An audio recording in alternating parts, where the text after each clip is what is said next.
Hi. Want to read some Charlotte's Web? So let's see what happened yesterday. We read 2 chapters yesterday, and so Charlotte woke up and found out her dad was going to kill that baby pig because he was a runt. But she stood up for that pig, and her dad let her keep it. And she had so much fun raising it. But then when it got big enough and it was eating too much food, she had to sell it. But she got to sell it to her uncle so she can go visit her uncle. So that's where we left off yesterday. And so today we'll read chapter 3, and it's called Escape. The barn was very large. It was very old. It smelled of hay and it smelled of manure.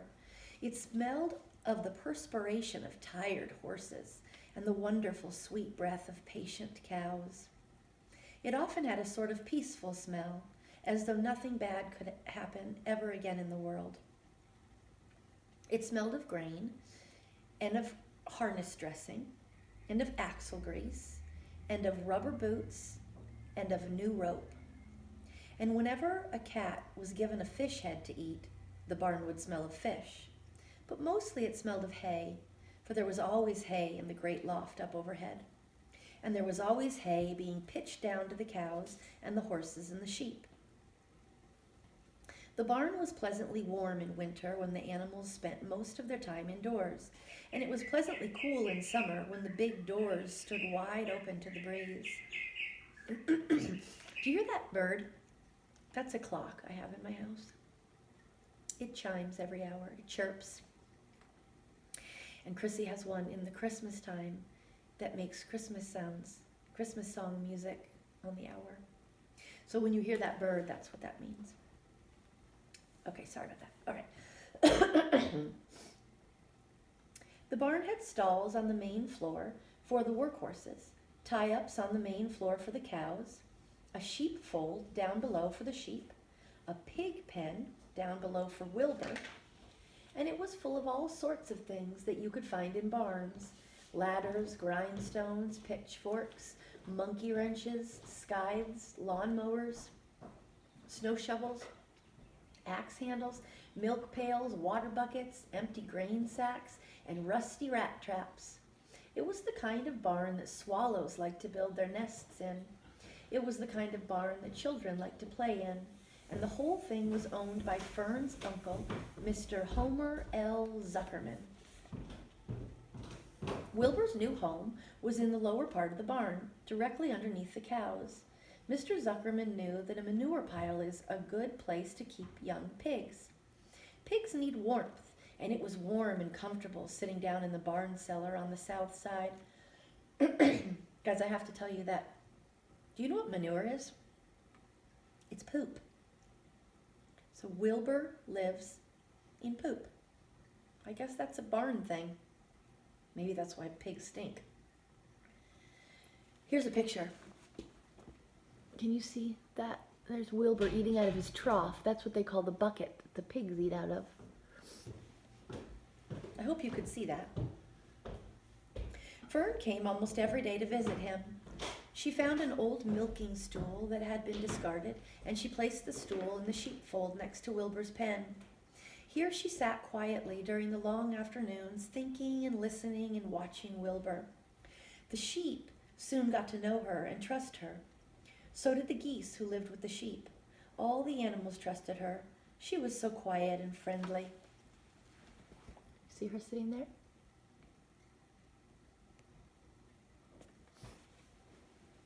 Mr. Zuckerman did not allow her to take Wilbur out, and he did not allow her to get into the pig pen, but he told Fern that she could sit on the stool and watch Wilbur as long as she wanted to.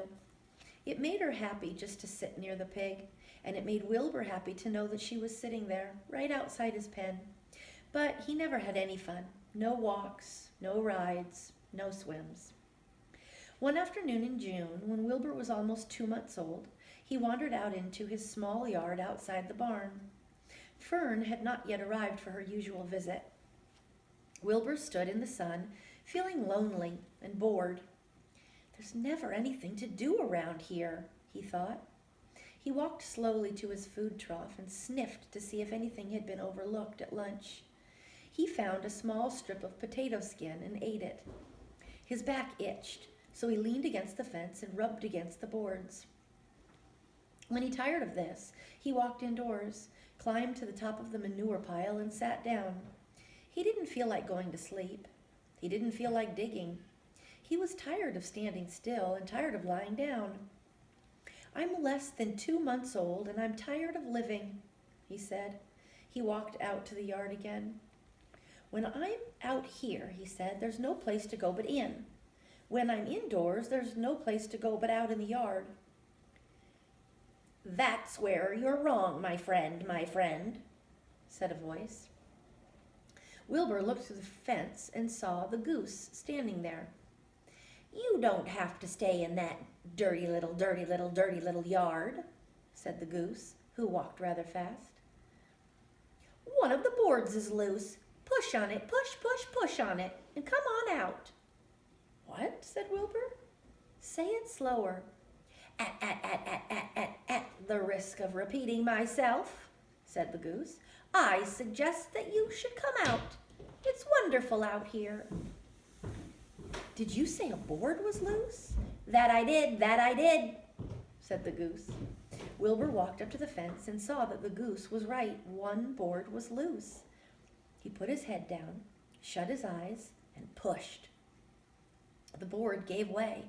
In a minute, he had squeezed through the fence and was standing in the long grass outside his yard. The goose chuckled. "How does it feel to be free?" she asked. "I like it," said Wilbur. "This is, I guess I like it." Actually, Wilbur felt queer to be outside his fence with nothing between him and the big world.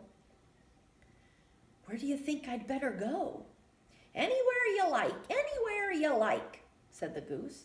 "Go down through the orchard, root up the sod. Go down through the garden, dig up the radishes, root up everything. Eat grass, look for corn, look for oats, run all over, skip and dance, jump and prance. Go down through the orchard and stroll in the woods. The world is a wonderful place when you're young." "I can see that," replied Wilbur. He gave a jump in the air, twirled, ran a few steps, stopped, looked all around, sniffed the smells of afternoon, and then set off walking down through the orchard. Pausing in the shade of an apple tree, he put his strong snout into the ground and began pushing, digging, and rooting. He felt very happy. He had plowed up quite a piece of ground before anybody noticed him. Mrs. Zuckerman was the first to see him. She saw him from the kitchen window, and she immediately shouted for the men. "Homer!" she cried. "Pigs out! Lurvy! Pigs out! Homer, Lurvy, pigs out! He's down there under the apple tree." "Now the trouble starts," thought Wilbur. "Now I'll catch it." The goose heard the racket, and she too started hollering, "Run, run, run! Downhill! Make for the woods! She shouted to Wilbur. "They'll never catch you in the woods! The Cocker Spaniel heard the commotion, and he ran out from the barn to join the chase. Mr. Zuckerman heard, and he came out of the machine shed where he was mending a tool. Lurvy, the hired man, heard the noise, and he came up from the asparagus patch where he'd been pulling weeds. Everybody walked toward Wilbur, and Wilbur didn't know what to do.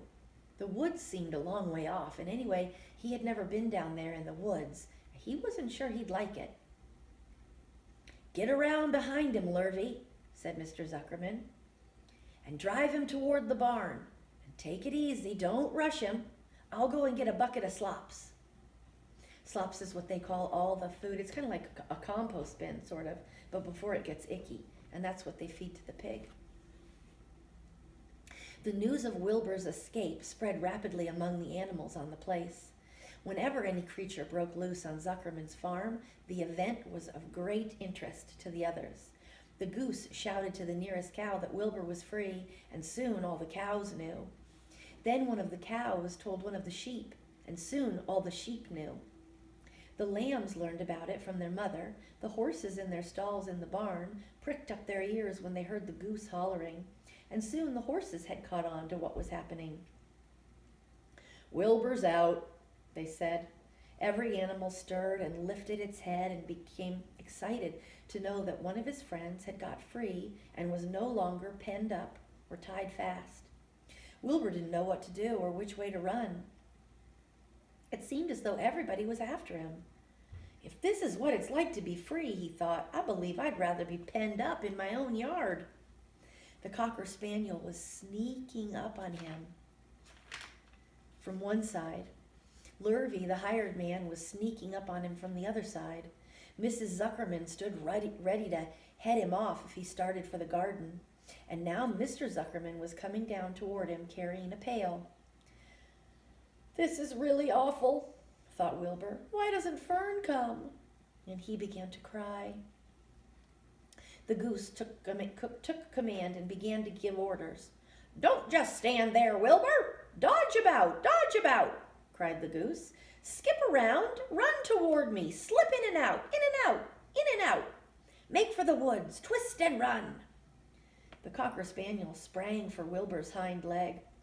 Wilbur jumped and ran. Lurvy reached out and grabbed Mrs. Zuckerman. Mrs. Zuckerman screamed at Lurvy. The goose cheered for Wilbur.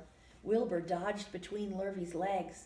Lurvy missed Wilbur and grabbed the Cocker Spaniel instead. Nicely done, cried the goose. Try it again. Run downhill, suggested the cows. Run toward me, yelled the gander. Run uphill, cried the sheep. Twist and turn, honked the goose. Jump and dance, said the rooster. Here's some pictures. That's Mrs. Zuckerman and maybe Mr. Zuckerman. And then there, do you see everybody in a big pile, a big commotion? Can you see? I don't know where I'm holding this.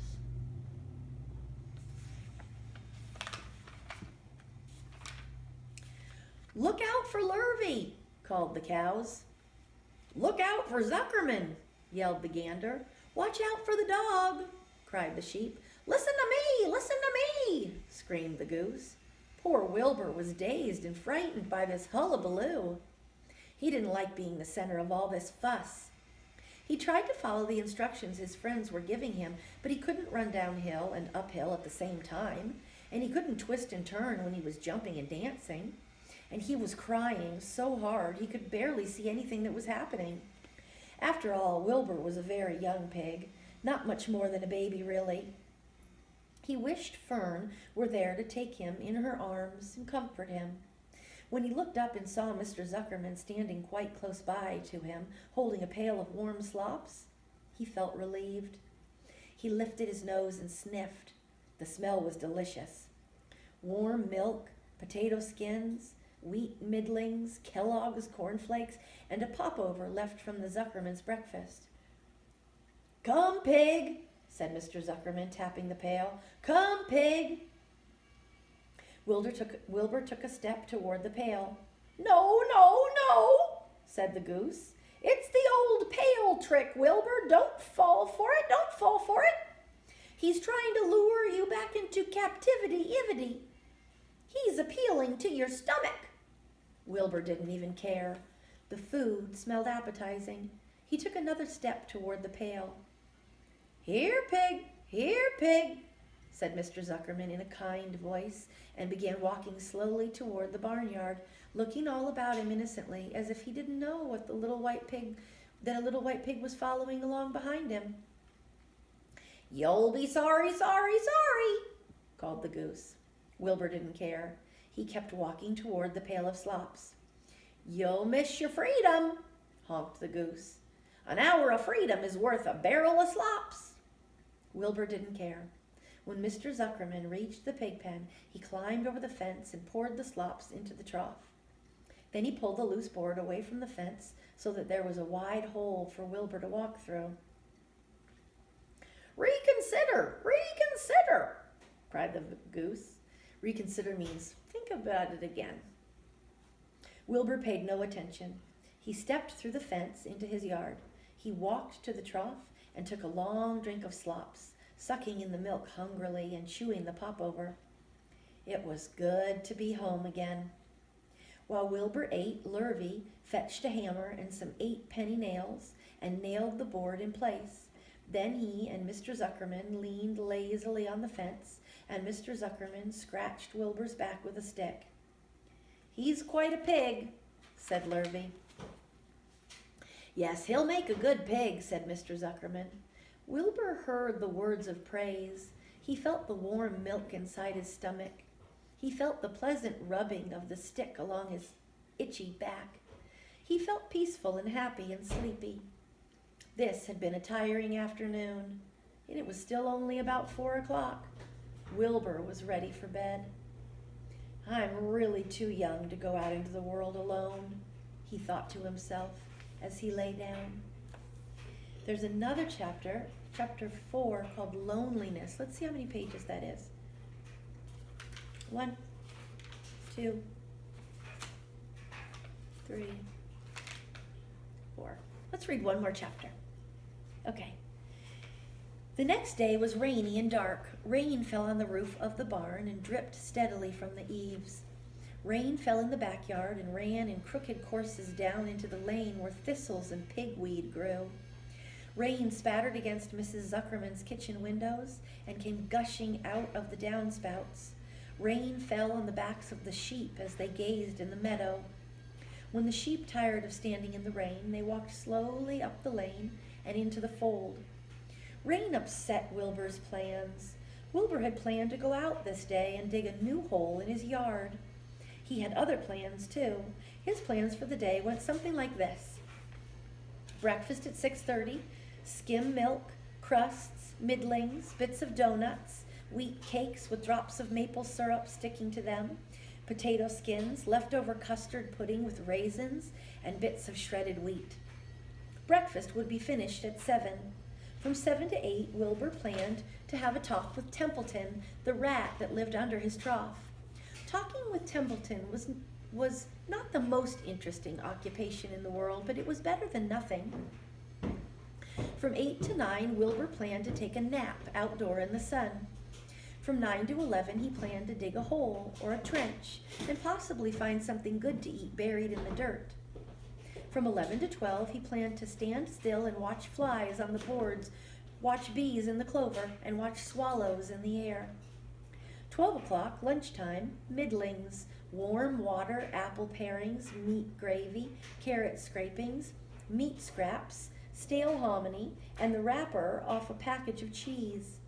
Lunch would be over at 1. From 1 to 2, Wilbur planned to sleep. From 2 to 3, he planned to scratch itchy places by rubbing against the fence. From 3 to 4, he planned to stand perfectly still and think of what it was like to be alive and to wait for Fern. At 4 o'clock, supper would come.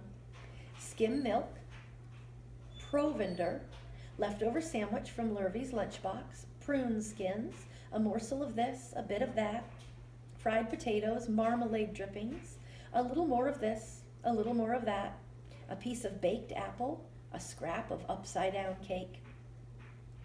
Wilbur had gone to sleep thinking about these plans.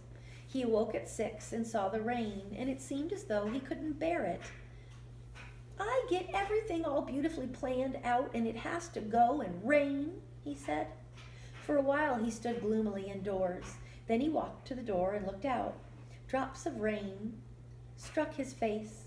His yard was cold and wet. His trough had an inch of rainwater in it. Templeton was nowhere to be seen. "Are you out there, Templeton?" cried Wilbur. There was no answer. Suddenly Wilbur felt lonely and friendless. "One day just like another," he groaned. "I'm very young. I have no real friend here in the barn. It's going to rain all morning and all afternoon, and Fran won't come in such bad weather. Oh, honestly." And Wilbur was crying again for the second time in 2 days. At 6:30, Wilbur heard the banging of a pail. Lurvy was standing outside in the rain, stirring up breakfast. "Come on, pig," said Lurvy. Wilbur did not budge. Lurvy dumped the slops, scraped the pail, and walked away. He noticed that something was wrong with the pig. Wilbur didn't want food. He wanted love. He wanted a friend, someone who would play with him. He mentioned this to the goose, who was sitting quietly in a corner of the sheepfold. "Will you come over and play with me?" he asked. "Sorry, Sonny, sorry," said the goose. "I'm sitting on my eggs, 8 of them. Gotta go keep them toasty warm. I have to stay right here. I'm no flibberty-ibberty-gibbet. I do not play when there are eggs to hatch. I'm expecting goslings." "Well, I didn't think you were expecting woodpeckers," said Wilbur bitterly. Wilbur next tried one of the lambs. "Will you please play with me?" he asked. "Certainly not," said the lamb. "In the first place, I cannot get into your pen, as I am not old enough to jump over the fence. In the second place, I am not interested in pigs. Pigs mean less than nothing to me." "What do you mean, less than nothing?" replied Wilbur. "I don't think there is any such thing as less than nothing. Nobody is absolutely the limit of nothingness. It's the lowest you can go, nothing. It's the end of the line. How can something be less than nothing? If there were something that was less than nothing, then nothing would not be nothing. It would be something, even though it's just a very little bit of something. But if nothing is nothing, then nothing has nothing that is less than it is." "Oh, be quiet," said the lamb. "Go play by yourself. I don't play with pigs." Sadly, Wilbur lay down and listened to the rain. Soon he saw the rat climbing down a slanting board that he used as a stairway. "Will you play with me, Templeton?" asked Wilbur. "Play?" said Templeton, twirling his whiskers. "Play? I hardly know the meaning of the word." "Well," said Wilbur, "it means to have fun, to frolic, to run and skip and make merry." "I never do those things if I can avoid them," replied the rat sourly. "I prefer to spend my time eating, gnawing, spying, and hiding. I'm a glutton, but not a merrymaker. Right now, I'm on my way to the trough to eat your breakfast, since you haven't got sense enough to eat it yourself."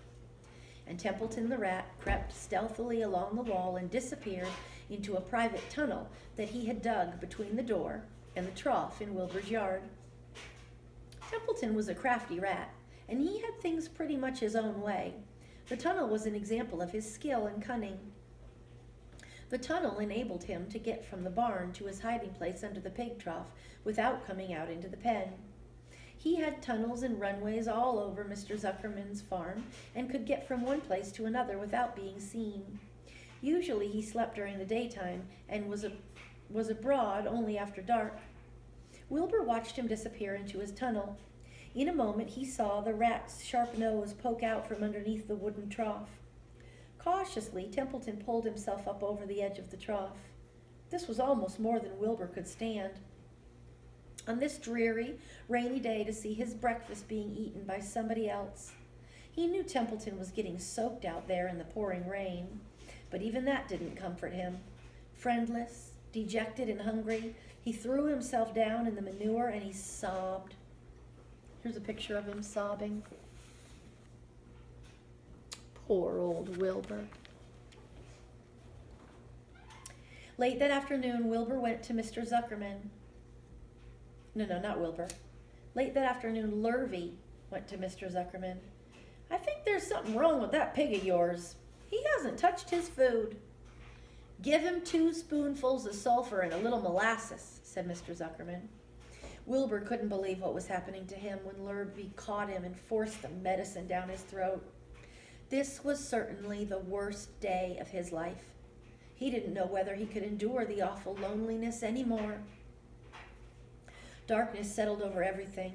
Soon there were only shadows and the noises of the sheep chewing their cuds, and occasionally the rattle of a cow chain up overhead. You can imagine Wilbur's surprise when out of the darkness came a small voice he had never heard before. It sounded rather thin but pleasant. "Do you want a friend, Wilbur?" it said. "I'll be a friend to you. I've watched you all day, and I like you. But But I can't see you, said Wilbur, jumping to his feet. Where are you? And who are you? I'm right up here, said the voice. Go to sleep. You'll see me in the morning.